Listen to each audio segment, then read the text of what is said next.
Thanks again, Chris, for coming here tonight. That's I think fine. Yep, good. I think as always, you nailed it. What's going through your mind right now? Thank you for saying I nailed it. I'm never sure how it goes beforehand, while I'm up there, or even afterwards, because sometimes, as the recordings might show, it went a bit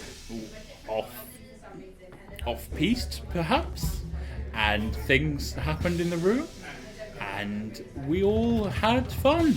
How much of your set did you actually get done? I did probably 4% of my set, which is not a lot, but they very much enjoyed themselves, so that's always good. And certainly I do get very distracted by people, but sometimes if people are doing weird things in the room, other audience members will notice, and if I point it out like a mirror, I think essentially comedians should be a mirror to society, and if you are a mirror to the society that's very closely in front of you, then you will ridicule or comment on the things that other people are thinking about. So essentially I am an observational comedian, but in a very small, precise area, which is the gig.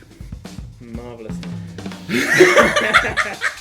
You're not even listening to the answer, you're just going, I've got question 3 here, wait till he stops. I'm going to work on my interviewing technique. Next question, how could I improve my interviewing technique? I think what would be good is if you turned the paper over and we just had a chat. So the next question... Yeah. At previous gigs, our audience members love to interact with some of the acts, and you deal with this well. No. Was there an audience member that stood out for you today? There were lots of them in the room. I especially liked the guy just in front of me who was eating the crisps in the loudest way possible. Aaron.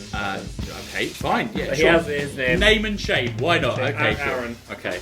And then there was the man. I think was he from Lowestoft? The man behind Bournemouth. Wherever. Then there was what I thought was the boss lady. I don't think she is the boss lady. And then there was the group of men behind her who seemed to be enjoying themselves. I think the people at the back enjoyed it, but weren't maybe as interactive as the people at the front, which is always a worry in a way, because you're not sure if only the people at the front are enjoying it. A lot of people seem to be scared, don't they, of the comedians. They think there's something I've heard thrown around quite a lot is when someone says, "Oh, the comedian picked on me." It's not a case of that. So a lot of people will just sit at the back because they feel a bit safer. They're not in the bubble, if you like. I certainly think what I do is not picking on people. It's more just having a play with people and talking about, as friends would, just around the table, either what stupid thing they're doing or what weird thing they've said out loud, or kind of what the weird relationships are with people. So I don't think any of it was picking directly on people. I think it's all just play. Having that atmosphere in the room where everybody's playing together. It's not just the comedian. But the comedian's the conductor of the chaos. But I think certainly with what I do, everybody's having fun together and everybody's laughing at each other and everybody's kind of chipping in with comments about each other, even though they have no idea who they are. What I want is a nice kind of friendly, playful vibe in the room, and I think that certainly happened tonight. I'm going to introduce a new... Well, this is the first interview, so I don't even need to actually say this is new. This is a little bit where we look at the comedian's hands after a gig and see what words they have left on there. So, and maybe you could talk us through some of these. While I was backstage, I certainly heard certain words. So Paul spoke to a man at the back who was a piano tuner, and his wife said that the weirdest thing that had happened to him was that somebody had the same cup as them. I didn't even pick on them at all. And then there were some weird people down the front. We spoke to them a lot, and I was going to talk about the room and the vaults and the dustiness, but none of it really came up. It was just kind of off the cuff, and things like with your set sometimes it comes out in the way you want it to, and sometimes you don't get to do stuff because that's not the way that the gig goes.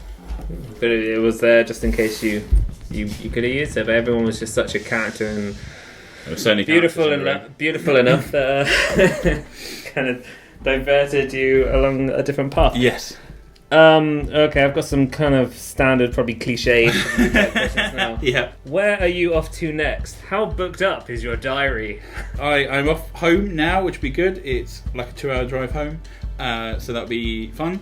Next week I am off to Berkhamsted. Bournemouth. I hope that guy's not there. Maybe. I'm in a place called Appleby Magna, which is right in the countryside. That's an amazing name. It is, Appleby yes. Magna. There's also another Magna as well that's nearby. I can't remember what it's called. There's one nearby, and I am somewhere else. Oh, good. Yes, So yes. Look out for Chris Norton Walker if you're living near somewhere else.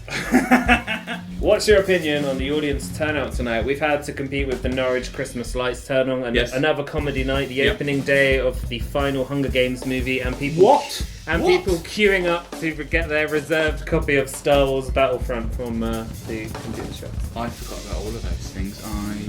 Are you meant to be at a queue right now? Yeah, I regret doing this gig. No, I think audience turnout was great. You couldn't have fitted that many more people into the room, and they all seemed to laugh and applaud at the right time. Some of them not at the right time, which was fine as well. So yeah, I think they all enjoyed themselves, and you couldn't pack any more in. So it's great. Would you come back one day and host? And host? They might, yeah. I mean, obviously, you don't want me to come back and do more sets. You prefer me to come back and host. Is that what you're saying? Hang on. Let me look at my notes. Yeah. Well. Yeah. Where are you going, Chris? Don't leave. I can come back and do. I would happily have you back because to be fair, you only did 4 seconds, 4 minutes of your set. 4%. 4% exactly. I think it's only fair that it's an open invitation to come back and complete your set, or come back, or both even, and do a bit of hosting. It's neither an option. Neither is an option. It is an option. That's fine. What I might do to cheer you up. Thanks. Because I'm feeling really down now. Hold my hand. Thank you. For the record, we are holding hands. We are. What I'm going to say to you is that I will come back and I will maybe do some sort of Edinburgh show. Ooh. That I won't take to Edinburgh yet, but I might come back and do it. So I will come and do a longer set of maybe jokes. That would be fantastic. Maybe stuff at some point. You heard it here first. You did actually, because I haven't told anyone else. So yes, I will do that at some point next year. Marvellous. I'm looking forward to it. Good. The pause there just seemed too long, didn't it? It was like I'm looking forward to it. Thank you very much for listening to this podcast. See you at the next comedy night. Yeah!